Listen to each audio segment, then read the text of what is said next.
Okay, so this is going to be a kind of like response to No Thank You shouting me out in his most recent video, a pretty long vlog, somewhere around the 5-ish hour mark, I think, where he's talking about music. Specifically, he brings up serialism and kind of like, well, what's up with this serialism stuff? Like, why would people be interested in this at all? And then goes on to talk about a number of other musical topics. And I watched the video 2 days ago, and I haven't really prepared this. I just grabbed some books off the shelf to maybe use as examples, and we're just going to spitball this. If you know some of the stuff, this probably isn't going to be the perfect explanation of all of it. We're just going to do it off the cuff and yeah, just talk about a few of these musical ideas. We'll start with Schoenberg, since he was talked about. I think the word that Noah was looking for in the video is dodecaphonic to describe Schoenberg's 12-tone approach, right? But to talk about Schoenberg first, we're gonna have to like think a little bit about like the kind of musical landscape and like intellectual environment that he was inhabiting at the time. So he's like in Vienna, the end of the 19th century and early 20th century, and then later on, he goes to LA because of World War II and whatnot. But Schoenberg is most known for what people would call like 12-tone music. In fact, I think no, at some point he's using the term atonal, and Schoenberg was actually very against this term. He much preferred the term pantonal, as in to describe that the music was in all keys simultaneously, or could like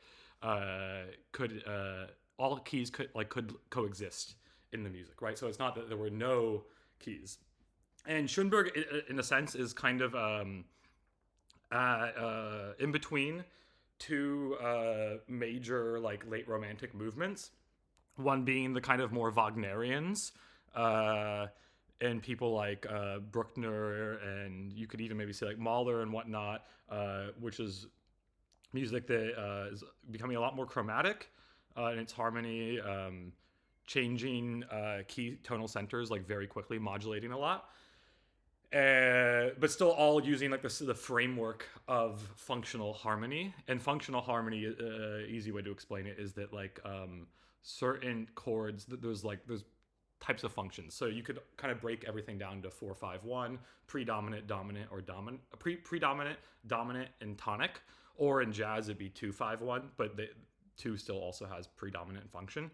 And like a music theorist like Schenker actually developed this whole way of analyzing works, where he would analyze like the entire arc of movements or an entire long scale works as just big 1-5-1s, big like tonic, dominant, tonic movements. And he thought that you could kind of account for a lot of reasons why certain music is great just by doing what's called a Schenkerian analysis.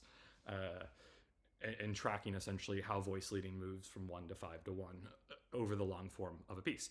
Anyway, so Schoenberg is kind of caught between this more like Wagnerian, increasingly chromatic, and also getting more rich orchestration kind of approach to composition, and more like, influenced by Wagner. But especially then Brahms, who at the time was seen as like kind of regressive, but there was this famous article, Brahms the Progressive, and Schoenberg was a big advocate for Brahms as progressive. And one of the ways that Brahms was considered progressive by Schoenberg is this idea of developing variation. So it's the idea that themes or motifs aren't just like developing in a sonata form piece, it'd be like in the development section, but actually things are constantly transforming over the course of the work. So a theme, every time you interact with it or hear it, it's changed, right? And Schoenberg, if you track some of his earlier work, the most famous being Verklärte Nacht, a string, is it quintet? Sextet? I believe it's a sextet. I haven't listened to it in a while. But it's very Brahms. It sounds like late Brahms, essentially. It's a very nice piece. And at the time, there's also composers like Scriabin, who was inventing like chords, essentially. And this was quite hip at the time. Like Strauss was also doing this, where you would design a certain kind of usually dissonant chord, and it would be like the main feature of the piece. It would have its own special function in the piece, and it would appear at pivotal moments. Wagner also did this, right? And Schoenberg, he's kind of operating outside of the major conservatory structures at the time. He's like, he doesn't have a job teaching there. And in fact, he gets two students, Anton Webern and Alban Berg. And Berg will be important for you, especially because Adorno studied with Berg, and he gets a lot of his musical ideas from this lineage. And then the other main composer at the time who studied with Schoenberg in Vienna was Anton Webern. And all three of these composers end up being what's called the Second Viennese School, and they all kind of pioneer early atonal music as well as dodecaphonic 12-tone music. So there's this period in the early 20th century where they're working with free atonality. A great example of this would be like Webern Opus 5. I'm actually quite a fan of this period, and Schoenberg, he became a little... even though he thought this was pretty fresh and interesting and new, he became a little disenchanted with this approach to composing because he felt like he needed more structure. And that's like a very Brahmsian influence on him. Like Brahms is very... he's very concerned with formal characteristics of music and structure. Like there's a famous quotation where Brahms was telling some young student composer, the whole piece is actually kind of in the first few bars. The whole, like this idea that the beginning of the piece is kind of a kernel, a microcosm of the entire work. And this is very much a way of thinking about music that I would say even goes back to Bach, but is kind of projects itself through music history, especially mid-century. And so Schoenberg had an issue with this free atonality period in figuring out how to structure longer works, right? And that's when he came up with the 12-tone method. And the 12-tone method, then, there's this idea that you don't... Instead of in more tonal music or music based on diatonic scales, that there's certain pitches or chords that have an increased priority. And the idea with 12-tone music would be to deprioritize that. Some people, especially in the mid-20th century, thought about this as like a kind of democratization of pitches, so that every pitch is equal now. It's not just the tonic and the dominant are kind of on top and have a special function, but actually all the pitches are. And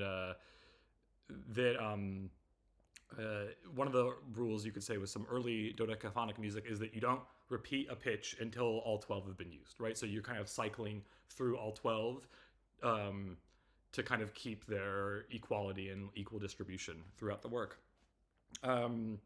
And you could say the foil to this in a lot of ways for Schoenberg is Stravinsky. So Stravinsky is writing very kind of modernist works, very influenced by the Parisians at the time, Debussy, Ravel. He moves to Paris, gets big with his works for Diaghilev's company, these ballets. So Firebird, Petrushka, and everyone knows Rite of Spring, or my favorite, Les Noces. And that period is kind of what people call Stravinsky's Russian period. And Stravinsky is a modernist there in the sense that not only is he using octatonic scales and whole tone scales, which especially whole tone scales were very in French Impressionism, but he's also working a lot with meter and rhythm in interesting ways. And Schoenberg, for example, by contrast, is writing very late Romantic approaches to phrasing and rhythm, whereas Webern is kind of considered usually the prototype for the more like mid-century approach to rhythm. Maybe also with some Stravinsky. And Stravinsky, actually, an aside, he becomes a serialist late in life. Stravinsky, you could say, is always kind of writing in old styles, but in a fresh way. So in his Russian period, he's actually taking a lot of influence from his teacher, Rimsky-Korsakov, and then melding it with the Parisian influences at the time, like Debussy and Ravel. And especially then Stravinsky moves in the late 1910s, early 20s to what's called his neoclassical period. And people like Schoenberg or Adorno really detested this. And they saw this as a quite regressive approach. Because part of the idea of the 12-tone system was that you were... and this is modernism in general in all the arts, but that you're making an effort to break down what like constitutes the art form and to kind of push the limits of what can be defined as that. So Schoenberg actually, I have the book somewhere, but I couldn't find it. In his Harmony book, he details a little bit about this development of the overtone series over time. So this idea that I think actually no, you might have gestured towards this in the video. The idea that like first music's all sung at like in unison, and then you have the octave, and then you have the fifth, right? And then you get smaller and smaller intervals that become acceptable over history until you reach a point where Schoenberg would say it was inevitable that that you would have like music that was pantonal or atonal or dodecaphonic, that all intervals would become acceptable, right? And in fact, he even like he has this essay called "How One Becomes Lonely," where he talks kind of about how he didn't even really want to write, like he didn't see writing dodecaphonic music, 12-tone music, as something he like wanted to do. He saw it as something he had to do. Like he had the idea, and it would have been a disservice to music as a whole if he didn't act on that idea. That like it was an idea that must have been, it needed to be pursued for the sake of the medium. And you see a lot of kind of artists talking like this in relation to different types of modernism, especially in the early 20th century. In painting and architecture, it happens more in the late 19th century. And that kind of all sets the stage then for where we get to. We're going to glide through some of the 30s, and we're going to go essentially to like post-World War II, which then we're getting to serial music. Because you have to understand that serial music then is being talked about by what's called, in hindsight, by a lot of people, the Darmstadt School, right? So here's a program book from when I was at Darmstadt in 2018. And Darmstadt is a town in Germany that it used to be every year, now it's every other year, a very large, this field, we call it new music, right? So a very large new music kind of conference festival where young composers from all over the world come. Nowadays, people come from like over 50 different countries, and you get thousands of composers, and they're there for 2 weeks, and there's a festival and student workshops and performances and whatnot. And the composer Messiaen, some of his students started going there. And Messiaen was already working with approaches that we would now call like serializing rhythm, which would be taking this 12-tone approach, right, of creating like a continuum. Like, okay, you have a chromatic scale, 12 pitches, and you equally distribute them. You write continuum, and you come up with what in 12-tone music would have been called like a tone row, right? So the order of the pitches in which, or intervals in which none is repeated at all. So you cycle through them all, and you make an order for that. And Messiaen also did this with rhythm.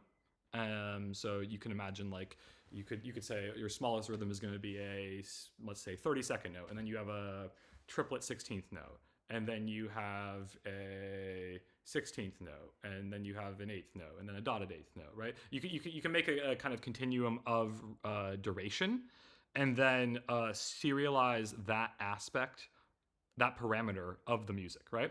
And then you started to have composers, Goewerts, I think, wrote the first total serialist piece for him and Boulez to play at Darmstadt, a piece for 2 pianos, I believe. Where I believe total serialism is this idea that all parameters have been serialized like dodecaphonic music, right? So you apply this idea of a kind of row of that parameter and organizing the music that way to as many parameters as you can. Usually they're not applying this to timbre at the time, but they start to, but especially to duration, to rhythm, right? This starts to be applied, and the whole Darmstadt school starts to get a bit of a bad reputation for this, or like maybe in hindsight, but also like from America and stuff. Like people act like people were only writing serialist music at Darmstadt, which is very untrue. Like John Cage, who actually also studied with Schoenberg, was visiting Morton Feldman. Xenakis was very involved and present. Can we see the Xenakis score here? We got a score for Ianta. Great piece by Xenakis here. And so you can see, I mean, this is an example of a lot of like more rhythmic innovation occurring. And so you could say like Boulez has a quotation that he says, I'm going to paraphrase it. It's something like, any musician who doesn't understand the necessity of serialist music is useless, right? And what does he mean when he says that? He doesn't mean that that everyone should be writing serial music. What he means is that uh, to the understanding of like why this music is needs to exist or should have existed as like a possibility of music in an experimental sense, but also tapping into something I brought up earlier, and this is the best answer to like why serialism was a thing, is there's this overarching like ideological framework after World War II where people, especially in Europe, are reacting against the late Romantic aesthetics, and there's this idea that somehow the aesthetics of the sublime have been something that led to fascism. That like this idea of like enrapturing the audience in these climactic moments of apotheosis, right? That this is somehow inherently fascist and to be looked at with skepticism. And Adorno is kind of famous for calling all kinds of music that aren't new music fascist, right? Yeah.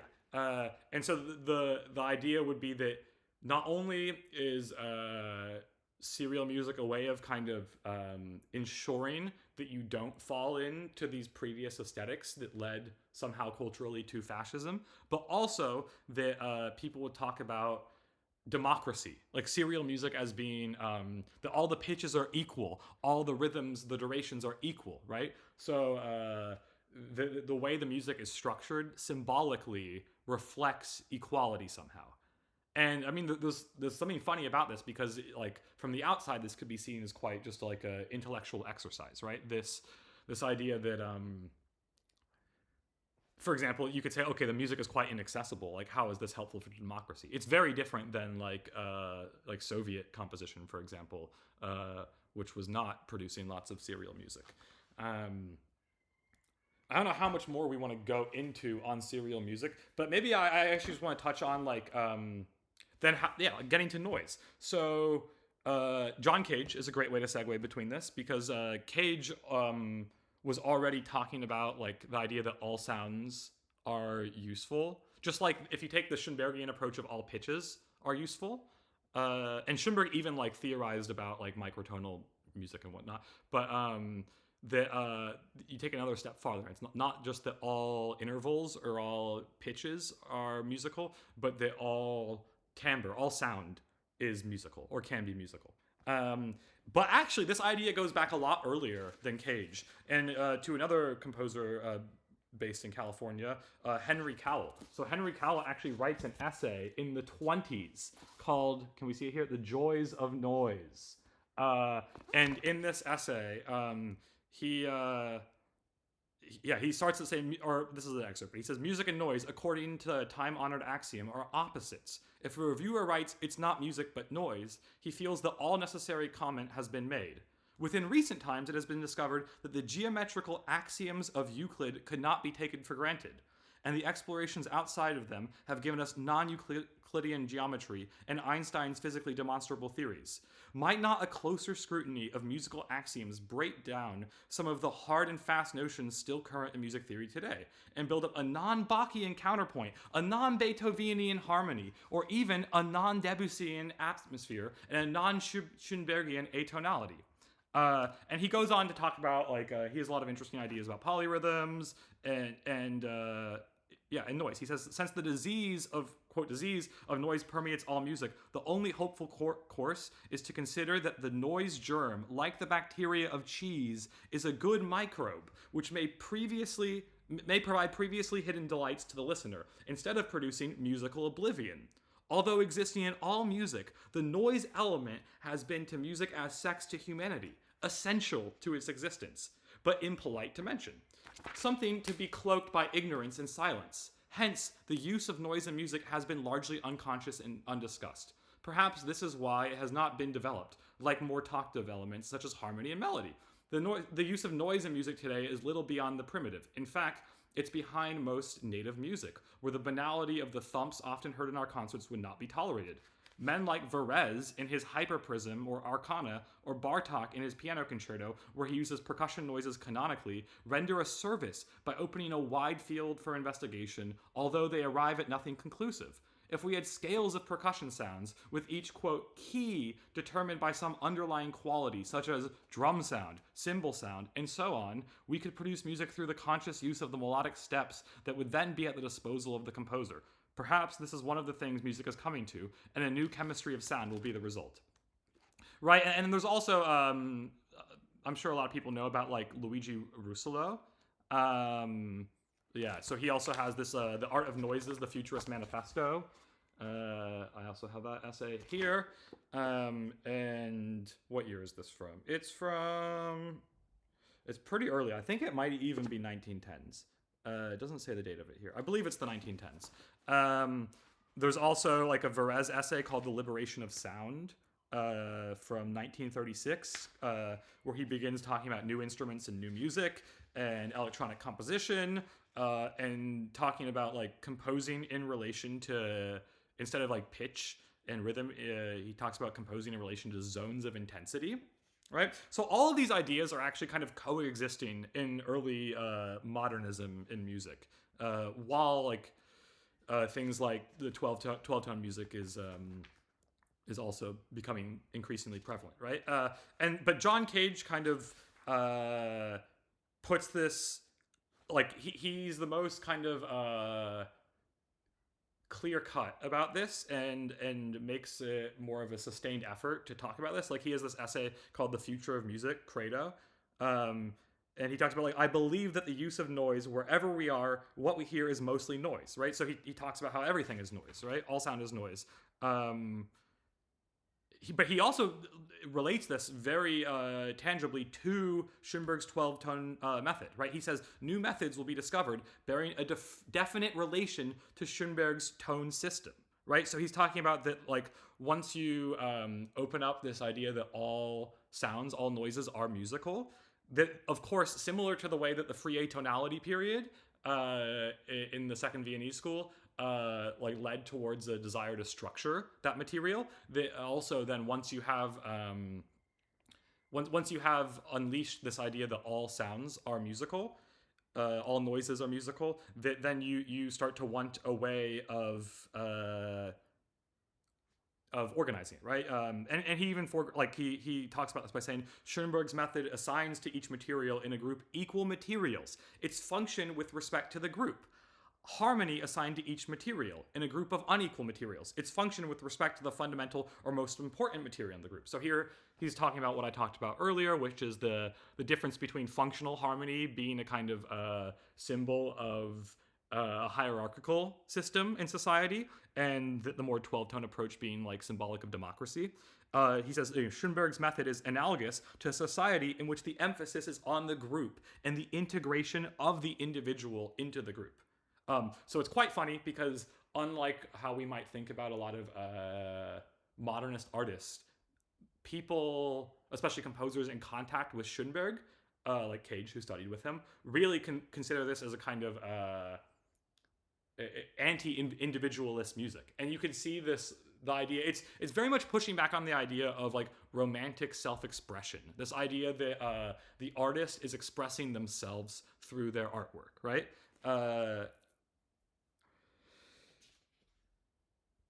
Yeah, I mean, Cage goes on. He talks about how he wants to free us from the concept of the fundamental tone, right?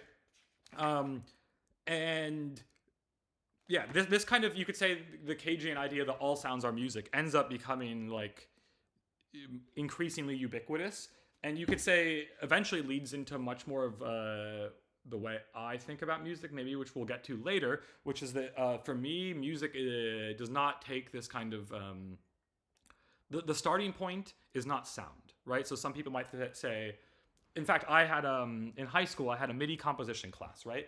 And I even TA'd for it one semester too.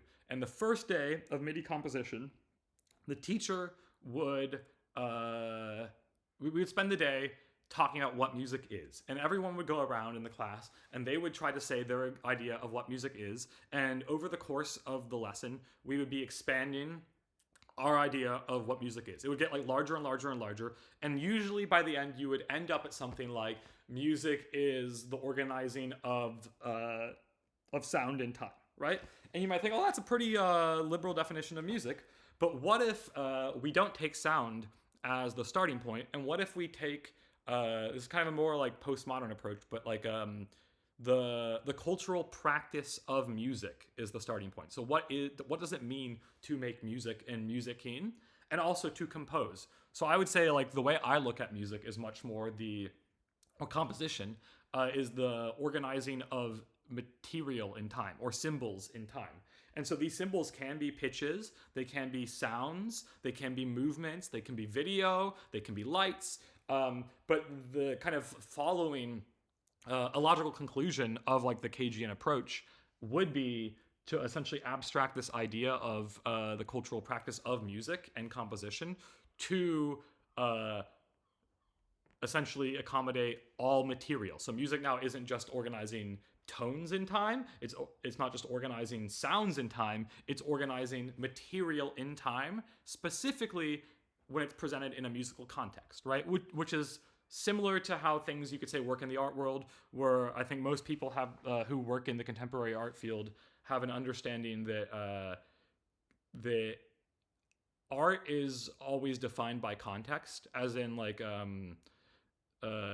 for example, anything in the museum can be considered art, right? Or you could even say that the power that an artist has is actually that they somehow through different training or like how society looks at them, essentially through the people afford them the power to call things art, right? So you could say the same thing for the composer. What ultimately the composer is someone who by sociological situations has ended up with the power to call things music, right? And that's a lot more how I approach the field today.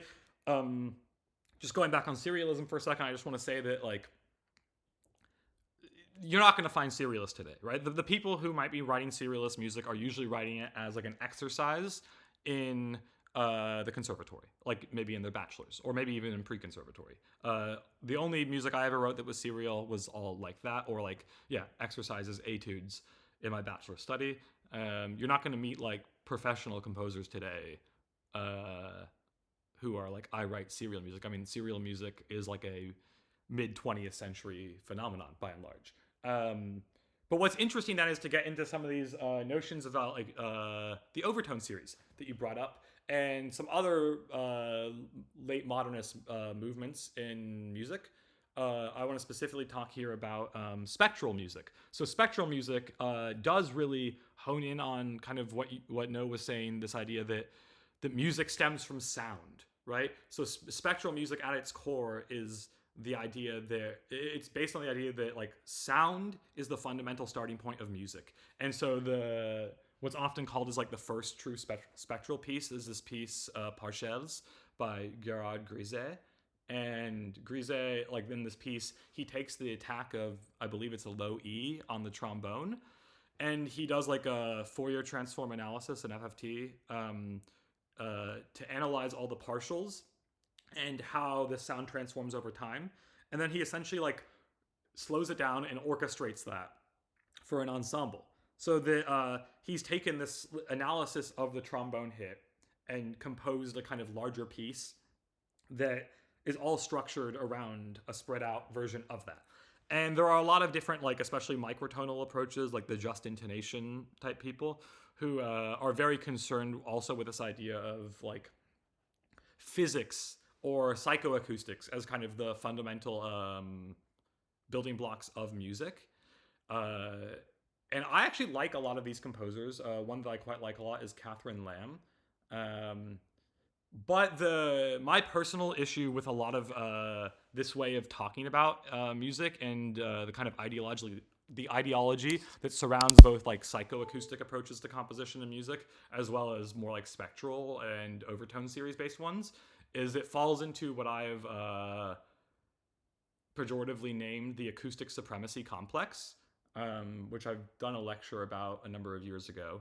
But the idea is that there's a handful of beliefs that I think I've encountered people who hold some different constellations of these beliefs, and if you kind of hold a few of these, you would kind of be what I would call an acoustic supremacist. And so these a lot of these have ideas about true music, that like what is true music, and some of these would be like, yeah, the overtone series base. So like just intonation, right? That's true music because let's say if we want to talk about equal tempered music, oh, it's all rounded, it's all rounding errors, it's not real music, we're not getting the true physical harmony or whatever, right?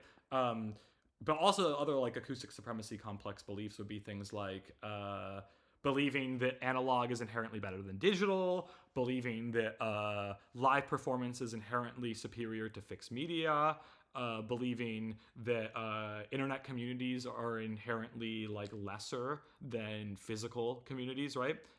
And especially when I lived in Berlin and I was going to a lot of concerts in what's called the Echtzeit music scene, like real time music. It's a kind of improvisation based scene that's very inspired by or like kind of built off of like what was called jazz reductionism in Europe in the 90s. And yeah, I encountered a lot of people who kind of had these beliefs, and I started to, even though I like a lot of the music that they make, I started to be kind of really bothered by this way of looking at the world and at music in general, because it's a hyper like exclusive way of defining music instead of an inclusive one, right? So I'm usually searching for much more of like an affirmative approach to aesthetics, and especially in aesthetics that can like kind of encompass everything, right? There's a great Mahler quotation where he says that the symphony is like the world, like it should be able to include everything. And I don't necessarily think that every piece should be able to include everything, but I definitely am much more fond and inspired by artistic practices that are able to include a lot of different approaches and types of material, rather than ones that are kind of essentially defined by the exclusion of certain types of material. Uh, and so, like for example, when you were when No goes and constructs this idea of like, okay, there's this development of the overtone series, and so you have all these like just intonation and like Zen harmonicists. But actually, like there's inharmonic sounds in nature too, and so theoretically, like actually noise music it's the true music. Like I'm immediately anytime someone's like it's the true music, I'm immediately skeptical. And why? Well, because you're lifting that up on a pedestal that's inherently kind of excluding other things as being music. So, for example, like I would say, okay, well, noise music is actually like it doesn't. How is noise music going to accommodate an artist who composes? They write music on staff paper. It's sheet notated, but it's all movement and maybe has a little bit of sound, almost no sound. Right? There's a composer in Denmark called Jeppe Ernst who does this. Right? There've been another number of composers who work almost exclusively with composing movement, you could say, and they would say it's music. I mean, one thing they would also say is that you would imagine sounds in your head. Like you see these humans performing rhythms and whatnot in real time, and you actually can't help but kind of project your own internal musicality onto the experience.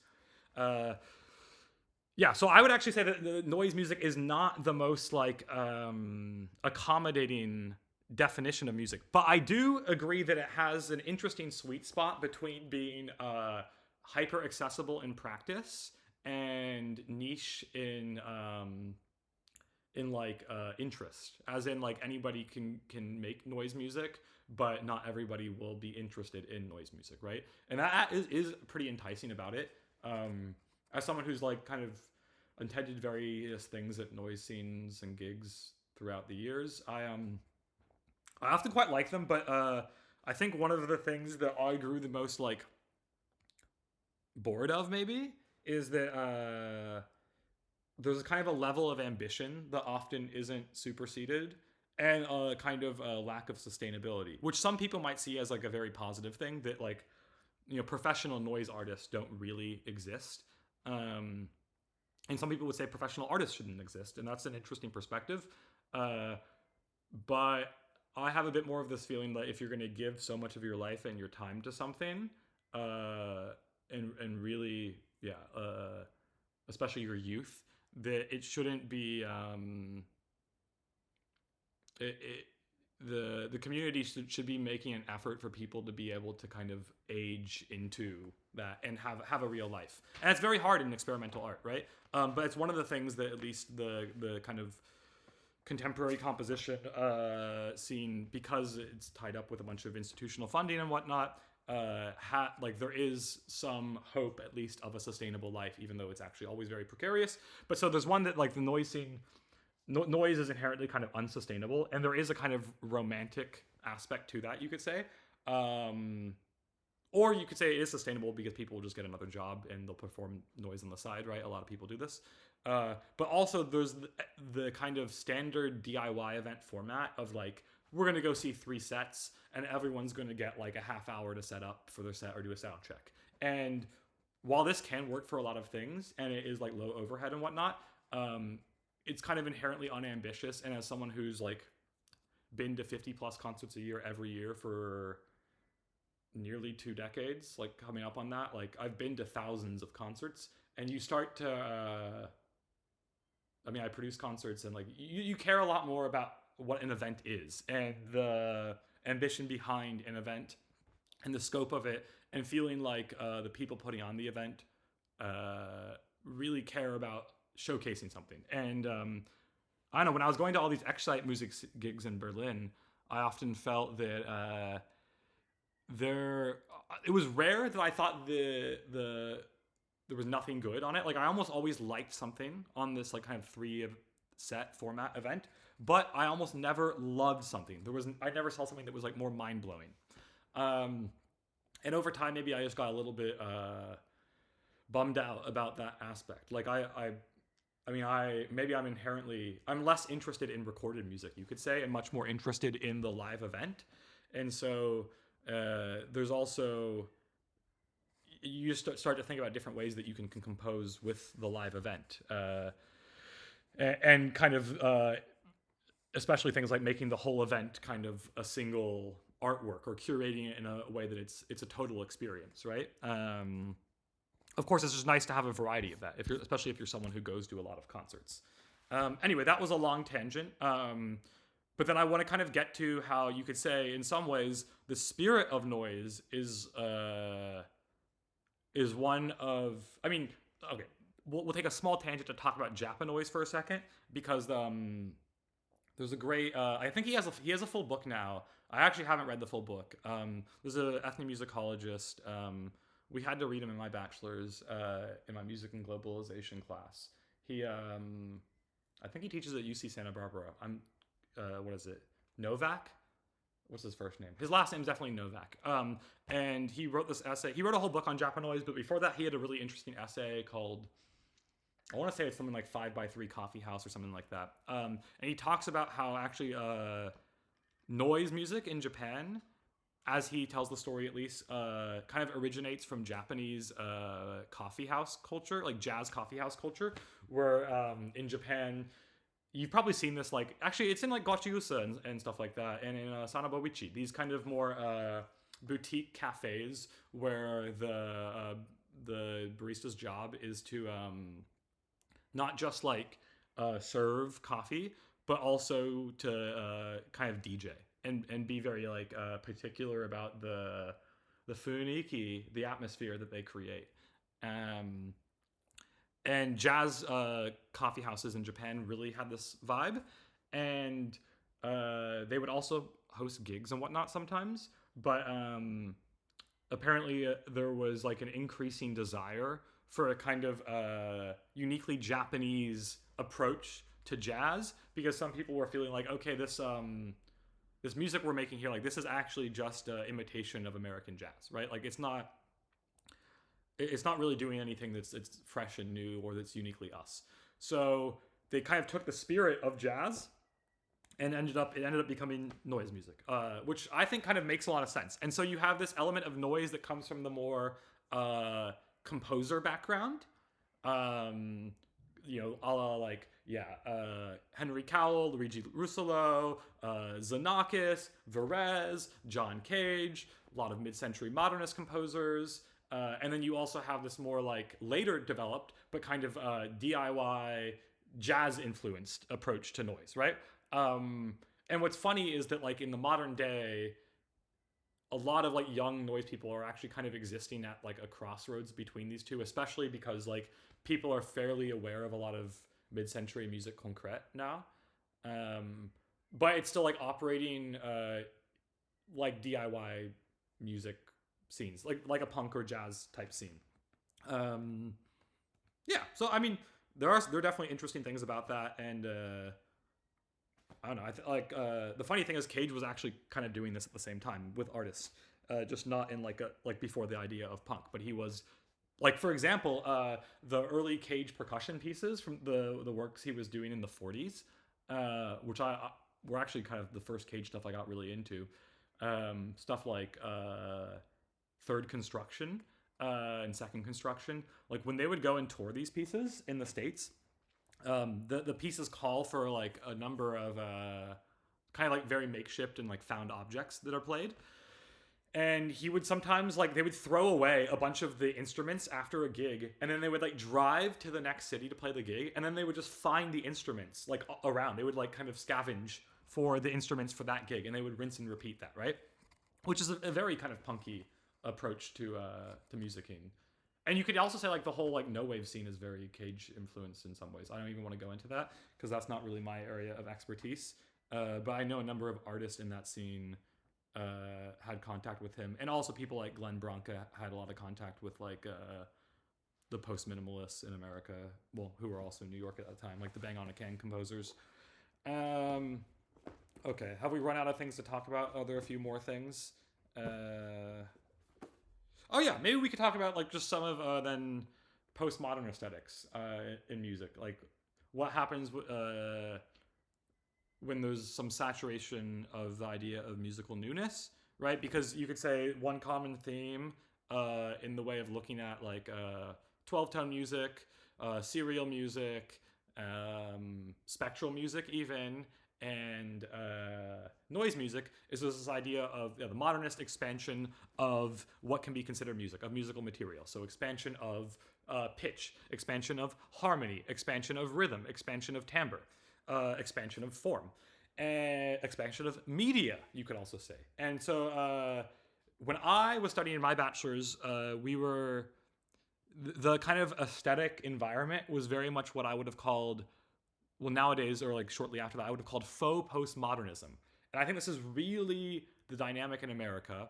And it does rest on the more like the notion of postmodernism that there are like kind of all these narratives are constructed. None of them are real. You could go look back at like, if you want to approach this in more new music terms, like a lot of, I mean, Cowell even says there's a lot of indigenous music that if you look at it in a certain light, seems experimental because of the way they're working with timbre, right? Or rhythm.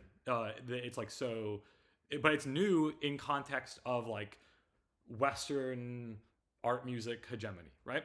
And so you could say there's this breakdown of narratives. And when I was studying my bachelor's, there was very much this approach of like, there are no bad ideas, there's only bad execution, right? That like whatever you want to do, if you want to write dance music, just do it well. If you want to write pretty classically sounding music, like late romantic, neo-romantic music, that just do it well. If you want to write, there was a guy who was writing like jam band, Fish-inspired music, right? And like Zappa-inspired music. Yeah, cool. You could do that well too. That like, essentially there are no aesthetics. There's like, and this was a little troubling to me. The kind of composers who were quite big amongst us were like, there's this guy Thomas Addis, who's a British composer.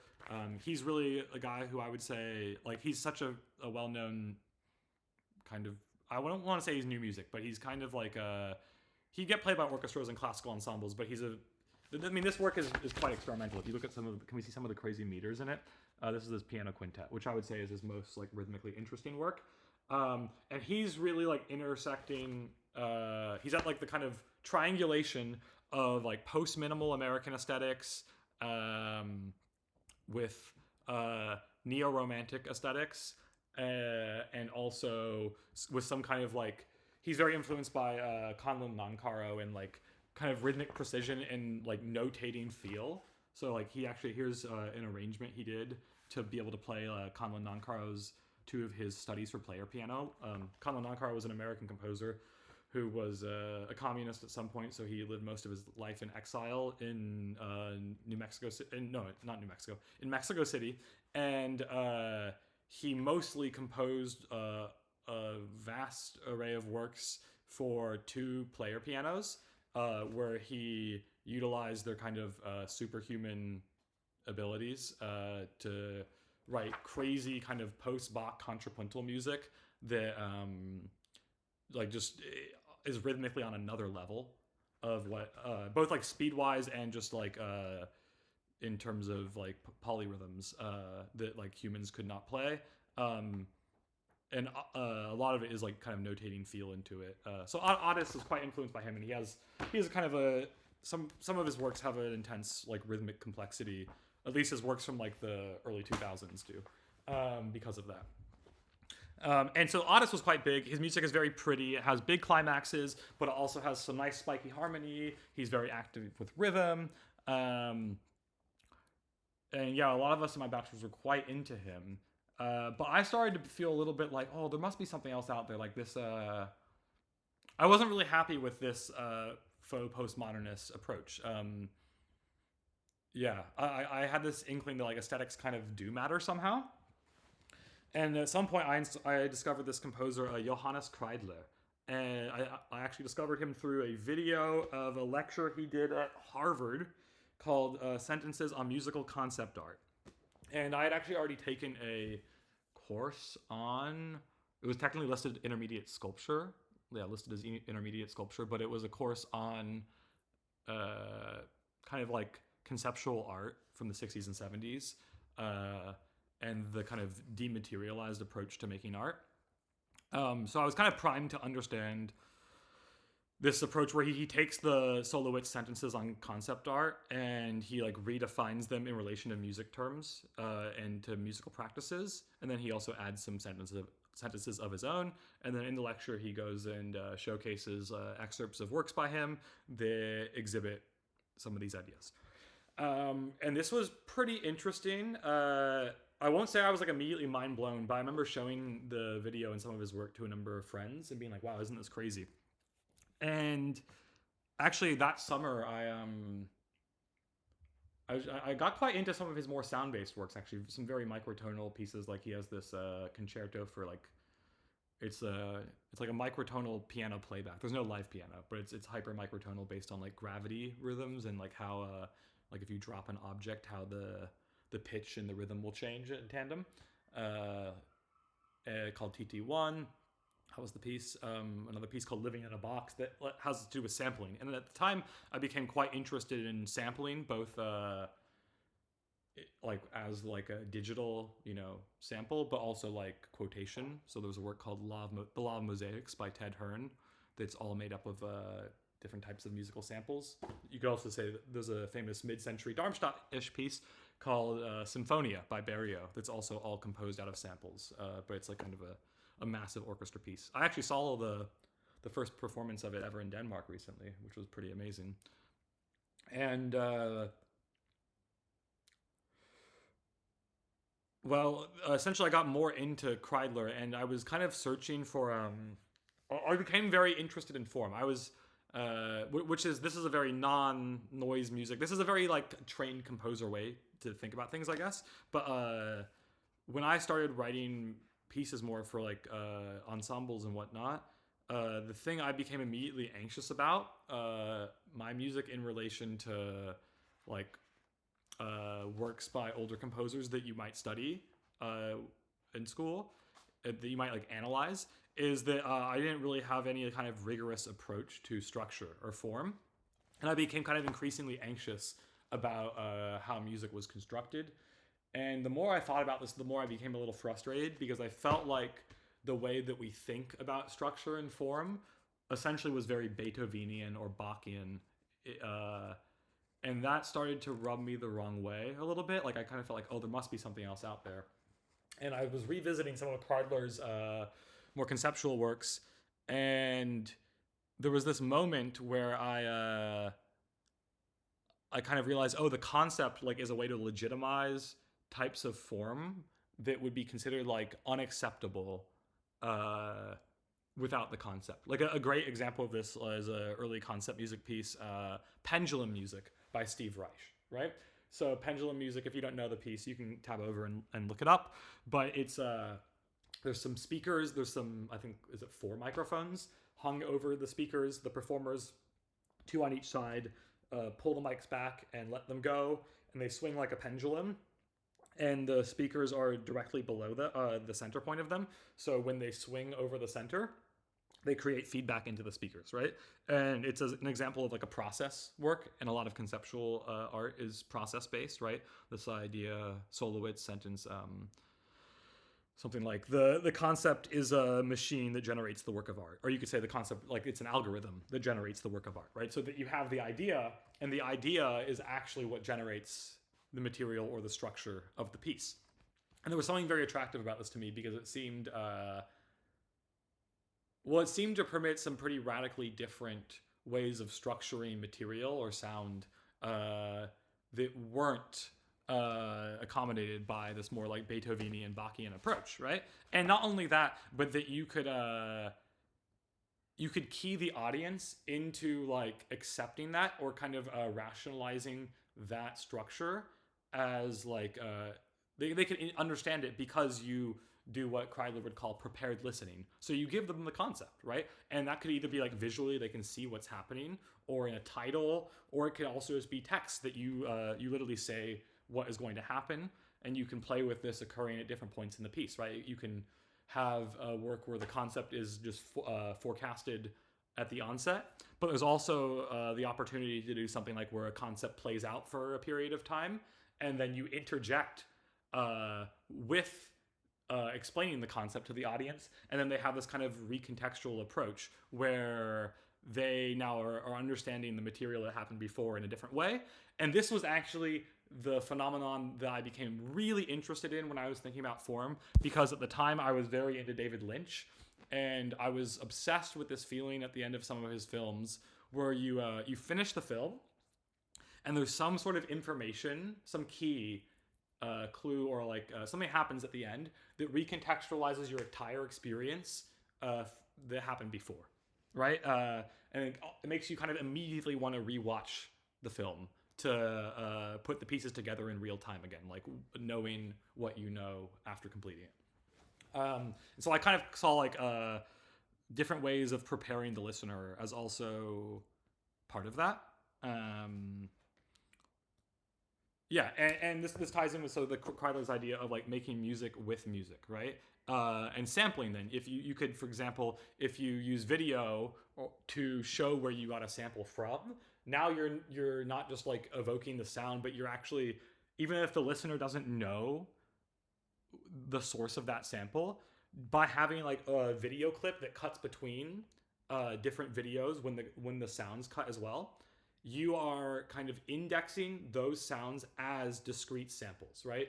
And the composer Patrick Frank, he has there's an essay, I'm forgetting the name. You can probably find it online. I think it's on the site on Curation. But he talks about affirmative composition and curation, and he has this idea of no quotation without citation. And when he says citation, he doesn't mean you have to literally say like, this sample here came from X. He means that somehow it should be clear to the audience that it is a quotation, right? And what that does is it allows the symbol of the sample to speak, right? And this kind of gets into the more like the kind of, I mean, I would have said contemporary aesthetics, but in some sense, this is already like one aesthetic era ago in new music. But in the late 2010s, or the late 2000s, I mean, starting in 2008, you have a series of essays between a few different people. So I have a book of them here in German, which is oh, you can't see it. Well, it's music aesthetics and digitalization, a controversy. And these essays were all initially published separately. Maybe actually one of them was written for the book. But the German, you could call him like an art theorist. Like he studied philosophy, but he's kind of an aesthetician. Harry Lehman, he wrote this essay called the Digitalization of New Music, a thought experiment. And I believe he wrote this in 2008. And it begins with this idea that of an AI being able to compose music like Xenakis. Oh no, we can't see the Xenakis. Yeah, the idea that like the AI soon, he's talking about this in 2008, AI will be able to compose music like Xenakis, and that part of the effect of that will be that the metric of artistic quality is not going to be based on material. So you could say that like in the 20th century, in composition and in music making on the more experimental level, a lot of the value is wrapped up in the generation of new material and you as an artist being able to craft new material. And part of this is because the tools for generating this type of new material were usually unwieldy, like early electronic music technology, or just you had to have some real ingenuity with the pen and paper in terms of score writing. And yeah, Lehman theorizes like, okay, well, what's going to happen then? Yeah, when you're able to just say like, I want a Xenakis cloud texture, and it's going to be able to generate that, is like then being able to have a Xenakis cloud texture in your piece does not like become a marker of anything other than that you wanted to symbolize to evoke that, right? And he talks about how like this it results in what he calls the gehalt-aesthetic turn, where he sees the value system of art, and in this case in music, as not being one of like the interior aspect of the work, but about being how the work interacts with the world.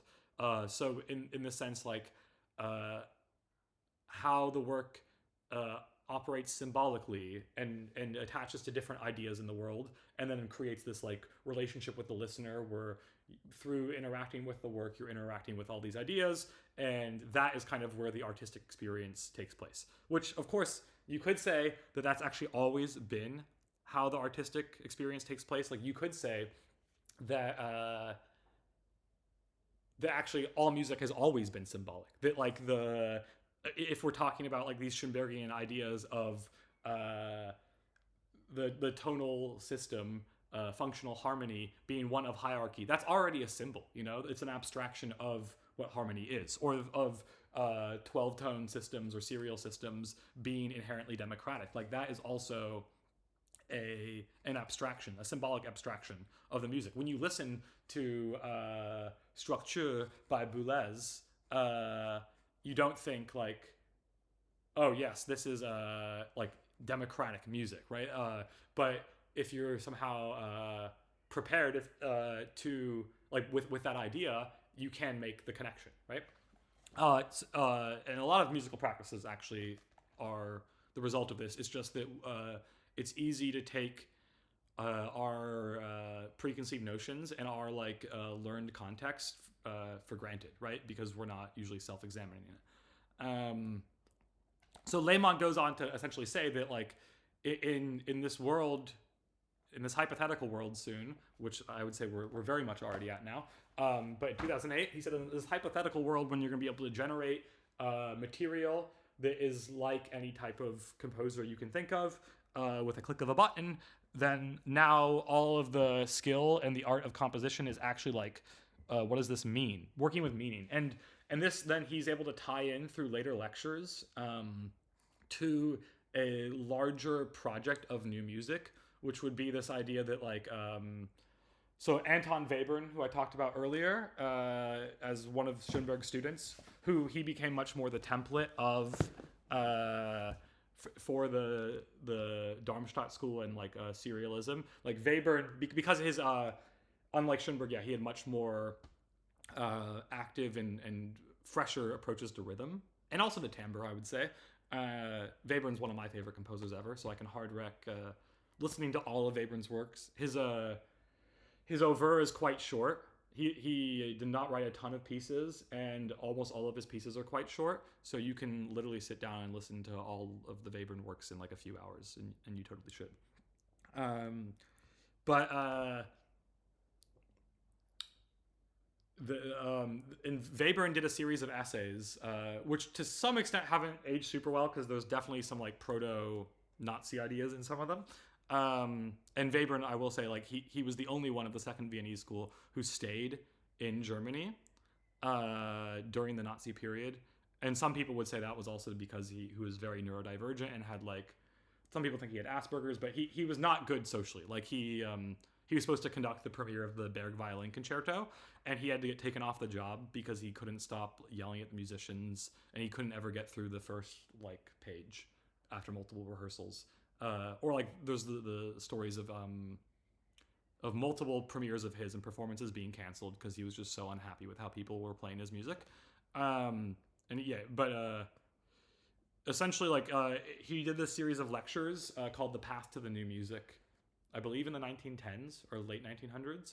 And in that, he outlines a lot of the general ideas for new music ideology. Things like you should be building the idea of music from the ground up with each and every piece, right? As a kind of utopic approach. And so Lehmann like would say, okay, well, if new music as like a scene or scenes or as an idea or as a cultural practice to be able to sustain itself, to keep on going, it can't become contemporary classical music. It has to stay new music, right? Which means it has to keep on evolving.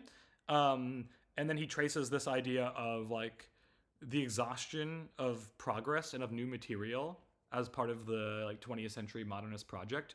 So as we outlined before, this idea of new pitches, new harmony, new rhythms, new timbre, new structures, right? And Lehmann would say, great, but by the end of the 20th century, essentially like a lot of that is normalized. If you're in the scene, if you're very used to new music. I mean, hell, people like Henry Cowell had been talking about all sounds as music in the 1920s, right? And so if you're someone who's been interacting with these ideas for decades, they feel like there's not a lot of juice left in them, you could say. And specifically, like in new music, some people would say that the last like gasp of this approach might be the composer Helmut Lachenmann, or maybe even some of the new complexity stuff of Brian Ferneyhough. But especially Lachenmann, who pioneered what he called musique concrète instrumentale, which is taking this musique concrète approach, but to physical instruments. And the funny thing is, there's definitely a major sociological approach to this too, because for Lachenmann, like when you write for a violin or a cello, he wanted to cast off the kind of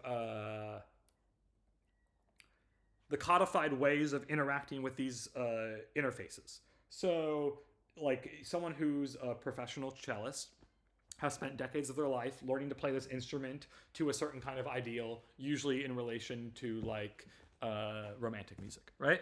And Lachenmann would have said, okay, we're actually, what if you, in every piece, we're just going to redefine how you play the instrument. Like we're going to build that up from the ground up, and maybe also how we communicate that. So like the notation style too. And that like, he would say that he had to write the same type of piece many times because when he started writing these pieces, nobody was playing them. And he did kind of pursue a similar project for decades until like, I would say by the time I was studying, at least in Europe, like people who were interested in new music, they all knew Lachenmann. He's very well esteemed. There's a very funny interview with him where he talks about having to interact with Morricone, and even Morricone knew Lachenmann. But so this idea that if you're in a scene that already for decades has taken the idea that all sounds are musical, for like that's normalized. What else are you going to do to stay new, right? Like if you keep on doing that for more decades, it's not new. And Lehmann would say, okay, well, part of this effect of digitalization and this effect of the saturation of material progress via modernism and new sounds and new sonic material means that actually for new music to stay new, for music to stay on the vanguard, it can't be interacting, or it can't be the primary value can't be in this mode of material. It needs to be in the realm of context, you could say, of interacting with ideas and symbols with the world, right? And there are a lot of different composers who have used different approaches to this. So there's Kreidler with like conceptual music and the idea of music, making music with music. You have people like Jennifer Walsh, who came up with what she called the new discipline, which is quite inspired by like well, she has a really short essay, you can just read about it, but it's taking influences from a number of different places, like American experimental music, but also stuff like Stuart Lee, like the British experimental comedy scene from London. And then there's also more like approaches to music theater, which were already kind of being done by composers like Maurice Kagel in the 70s with what he called instrumental theater. But music theater has become quite a big aspect of this. And maybe one common thing that a lot of these aspects have is that by using non-sonic media and approaching them as musical material, you inherently end up interacting with more ideas in the world. So things like, I mean, you could also say, yeah, that music has always been not just the sonic, because things like text, right? Like an album, right? An album is not just sound. An album has like an image. An album has song titles, probably, right? Like even if your track is called Untitled, it's a title, right? And that is adding additional context. So a band like wears a costume, right? There's a visual identity. And all of this changes how you perceive the music, right? So there was a kind of increased awareness of how non-sonic elements are actually always a part of music and part of this idea of like music as a cultural practice, and that you can compose with them. And that is very much the kind of milieu I have found myself in now for quite a while, for almost a decade. And that is actually why I moved to Europe. I took lessons with Kreidler in Berlin. I did some assistant work with him. And that's kind of the scene I operate in, is very much like this idea of what you could call expanded music, right?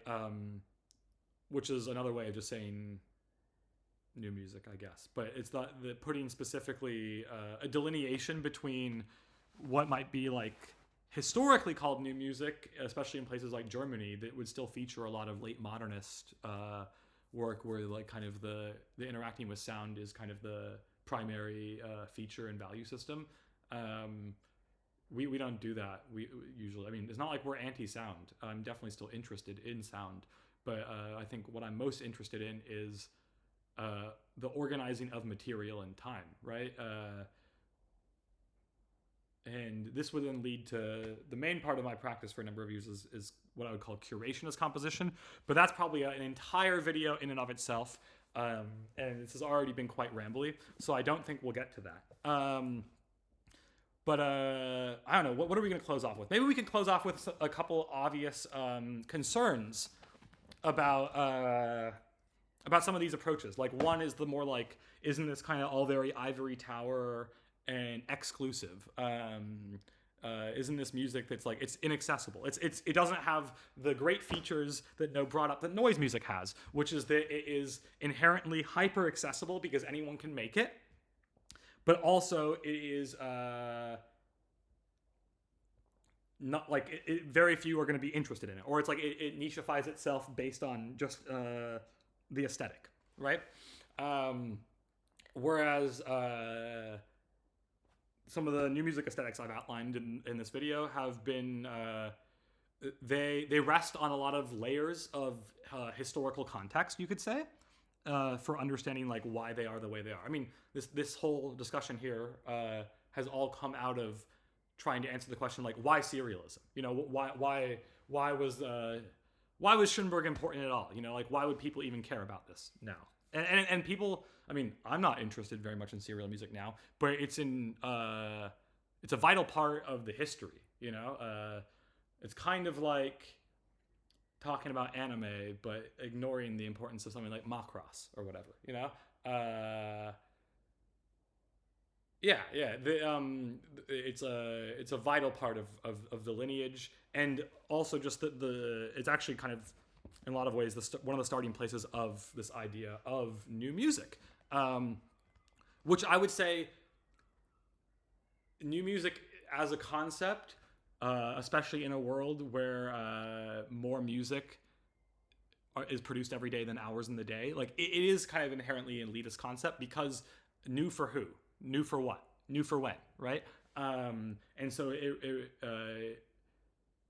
it's really built on being hyper familiar with the possibilities that are out there, and that it's very easy to be perceived as kind of naive if you're doing something that you think is new, but that maybe someone who's been in the scene for 4 decades thinks, man, I saw this all done in the 60s, which is a classic rebuttal levied against a lot of new conceptual music, although there's a lot of interesting ways to push back on that, like the way that digitalization plays a role and how algorithms are more prevalent than ever in our daily lives, so that they take on process-based art takes on a very different connotation today than it did in the 60s, for example. But that's just to say that because it's built on so much context, it is inherently kind of inaccessible. But it's funny because on the flip side, as part of surviving, the current meta in new music is definitely not this multimedia composition, gehalt-aesthetic turn new conceptualism. We're on to the era after that, which is much more what I would call curating diversity, right? And so it's much more about including perspectives and backgrounds that have been left out of the dialogue in previous decades, right? And how you can include diverse perspectives both in a work or in a festival or on a concert or whatnot, or even within your artistic practice, right? And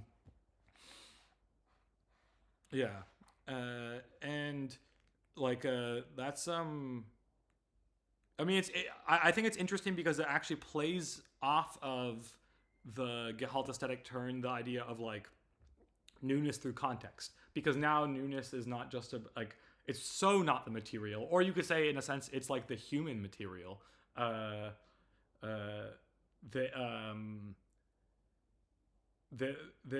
just being having a different background or a different perspective and then presenting the same work already adds a different context to the work. If a certain piece is written by someone who has been falsely imprisoned, wrongfully imprisoned for a decade, that piece is going to take on a different aura than if it was written by a Steve Jobs or Jeff Bezos or Elon Musk, right? So the perspective and the background of the artist obviously plays off the context, and pop music knows this, right? That's part of why pop stars are such massive figures and are able to do things that other artists would not even be able to begin to succeed doing, because they already have all the context of them as a person that is interacting with an album or a performance that they do, right? And that's very much the current meta in new music then, is I mean, we're kind of in between these two, but I would say a lot of it is very much about identity, and so then I guess why I brought this up is because this has to deal with the accessibility part, right? New music, I think, has felt a lot we got all this funding for years, and we're essentially subsidized experimental art scene, and because of that, we probably and also because we hold ourselves up as making some of the craziest, most music on the vanguard out there in the world, that then we have an onus to be presenting this work from a variety of backgrounds and perspectives, right? And so this deals with accessibility. It deals with bringing artists from different backgrounds in, and it also deals with the meta context of what can be considered experimental on a new music festival. And sometimes this can be kind of reactionary, right? That like somebody can think they're doing something that is really transgressive at a new music event, and they think they're like playing off of like some problem or some taboo that they see in the field. But it can come off as really naive sometimes to the in group, because the in group will see it as like, oh, you're from the out group and you perceive this as like a belief or a taboo or a priori that's taken for granted like in our scene, but actually like we don't see it that way at all. Like this isn't how we think of it. And so then like if a work kind of is predicated on exploiting that taboo, and then the people in the in group are like, but that's not a taboo, then it gets perceived as really naive. Like it gets perceived as trying to be provocative and push back on something and critique something that you don't even understand, right? And that can be quite annoying.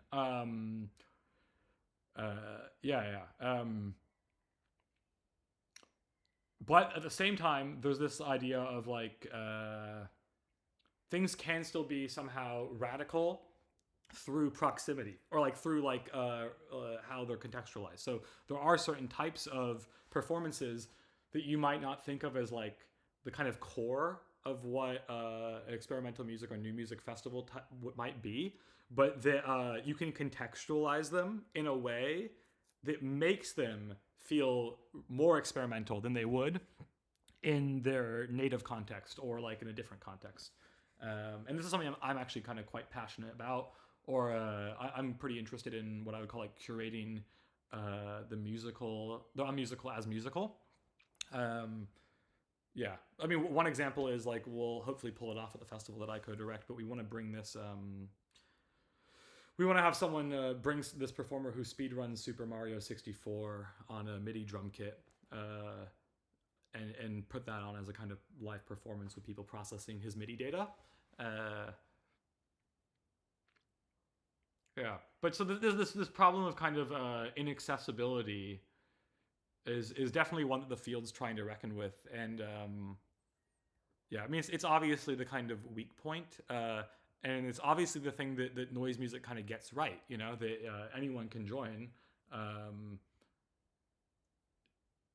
but also as a result of that, like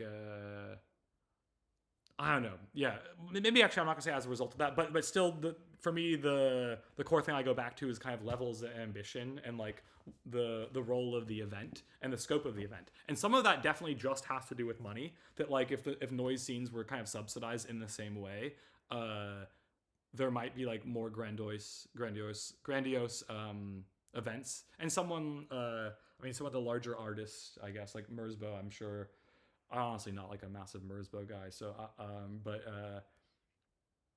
I'm sure he's had like some larger projects, like because then you have places like art institutions, right? So this is like from MoMA. This is the first time MoMA did a full sound art exhibition. This is like the catalog from it, and there's definitely stuff in this that some people would call noise music. You know that one of the things about being more accessible is that noise music is, you know, gets picked up in a lot of other places. So sometimes you do see them doing more ambitious projects on like in relation to art spaces and whatnot. But anyway, this wasn't really to critique noise music as like a kind of musical culture. I think it's pretty awesome. Yeah, I mean, maybe actually, if I could say one thing just in terms of aesthetically, this sometimes rubs me the wrong way. And this has maybe we can finish this off, which is with some of my ideas of experimentalism, or what experimental music is, and how these ideas have changed over time. So for my background, I grew up playing in like a regional semi-pro metalcore band that actually I guess released another album recently without me, but that still gets listened to quite a bit. And went from that to then playing more like real emo and screamo, and especially math rock. And I was at the time very interested in rhythm. At the time, I actually thought that like rhythm was all you needed to make good music. Like you could you could put any of the pitches in any order, and as long as the rhythm was interesting, the piece would be interesting. Which very much primed me then to be able to get into new music, which I got into through like Steve Reich and Stravinsky, some classic entry points for a lot of people. Um, and I think the big thing that blew my mind when I got exposed to a lot of older music, even stuff like Mozart, was the way musical phrasing occurred and repetition. Like, I was shocked that about music that kind of would have long phrases or phrases that wouldn't repeat, right? Music that felt like it was always developing, because I realized that even though I had thought of myself as someone who was very musically open-minded, that in the end, the way I thought about making music and listening to music was actually what I would call all like beat and riff based. So this idea that like, how do you make music? Okay, you take an idea like a beat or a riff and you repeat it, and maybe like you can change it or make it longer, or like you might modify it in the different repetitions. But ultimately, the kind of the construction of the music was these riffs or beats that are somehow transformed in different ways a certain number of times, and then transition or just directly go on to a new section where the same thing occurs, right? And this is like kind of how math rock even works, or like kind of more underground grindcore, you could even say, right? And like more extreme types of what I would still all call popular music, right? Like I kind of thought of, oh yeah, all of this is popular music. This kind of this mode of the syntax, you could say, the musical syntax is the core part of popular music. Like the core part of popular music wasn't functional harmony, right? Like you can go to, I mean, I remember when I lived in Berlin, you could go to a techno club and you could hear no harmony for like multiple hours, and everyone is still like dancing and loving it. And why is that? It's not because it's not tonal music. It's because it's because of the beat. It's because of the riff and the way people are able to like intuitively follow that logic.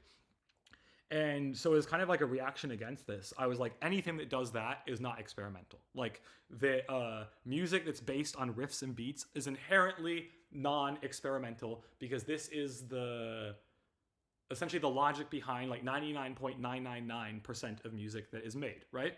And that I saw no reason to produce more work like that unless you wanted to interact in a more like audience, commercial, popular music kind of sphere. And then of course, like as my aesthetics evolved and I got older, I started to think actually like in relation to this more conceptual approach and the gehalt-aesthetic turn, that no, actually riffs and beats are also cultural symbols. They mean something.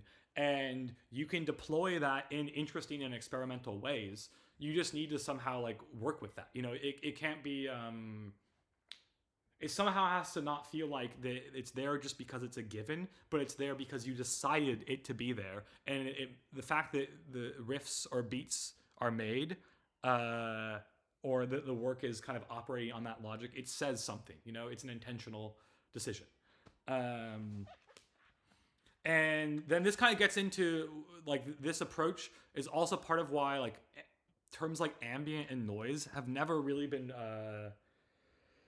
musical like categories that I've really been super fond of, especially ambient music. Like I think I've never heard any music that I would personally describe as ambient, and I started to think about ambient as much more of a mode of thinking, like an ideology kind of, that like you can write music from an ambient perspective. You can listen to music from an ambient perspective.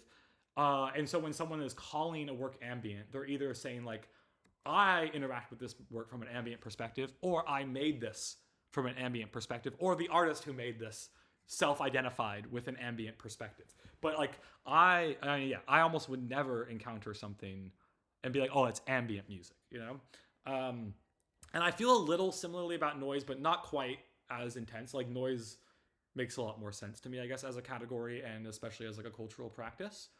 But the one thing that I've been quite critical of both of these for is, while both noise music and ambient music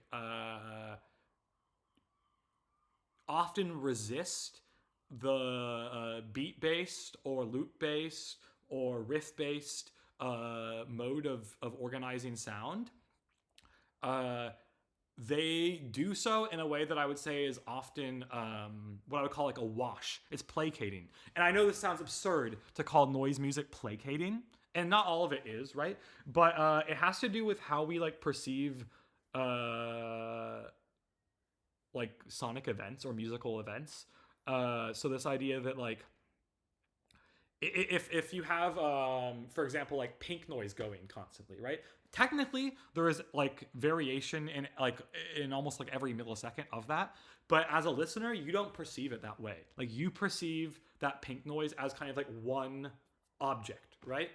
And I would definitely say like the approach to the organization of material in some types of noise music will often like lull the listener into this essentially in passivity, and which is exactly what someone like Adorno would be hardcore against.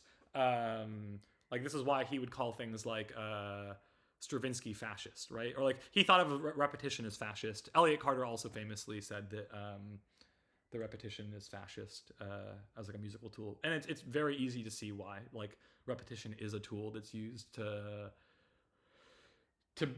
propagandize people by fascists, right? If you think about like kind of the least fascist music possible, it's probably a non-repetitive type of music, right? But yeah, you could definitely say that when noise music ends up being perceived as a kind of a wash, or when the difference between the discrete events, like they stop being perceived as discrete events and start to be just kind of perceived as one larger event, that's when to me it stops having this kind of critical thinking or like disruptive mode to it. A lot of it has to do with rhythm and to do with variation. Yeah. And even like let's say you have you're making some noisy music that's kind of varying constantly. We all know that also after a certain period, if the way that it's changing constantly isn't being like modified or like varied in a certain way, that you will also eventually start to perceive that mode of changing constantly as a kind of static object, right? And this is all quite interesting. I mean, this is partly why I'm personally interested in this more like hard cuts approach to things. Is one, it's because if you're using quotations or sampled material, that you are indexing them. This like idea of citation or of quotation that I mentioned before from Patrick Frank, but also that by either audibly or visually showing the delineation between these two events, that they become perceived as two events and not one event, right?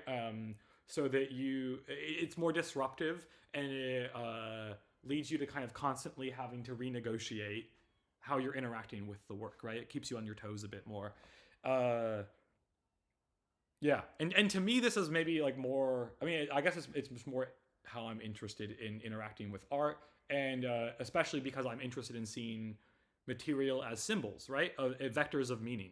And so if you have like a noise performance where someone is playing like a contact mic'd salad bowl, and it's running through like some no input mixer or whatnot, like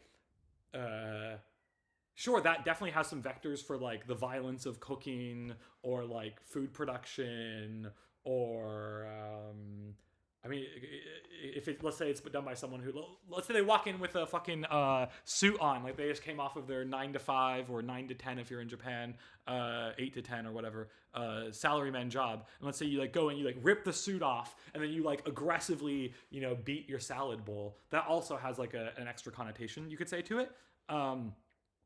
But you could also say that if that is all the work ends up being, that kind of it all kind of becomes subsumed under one event, which is just like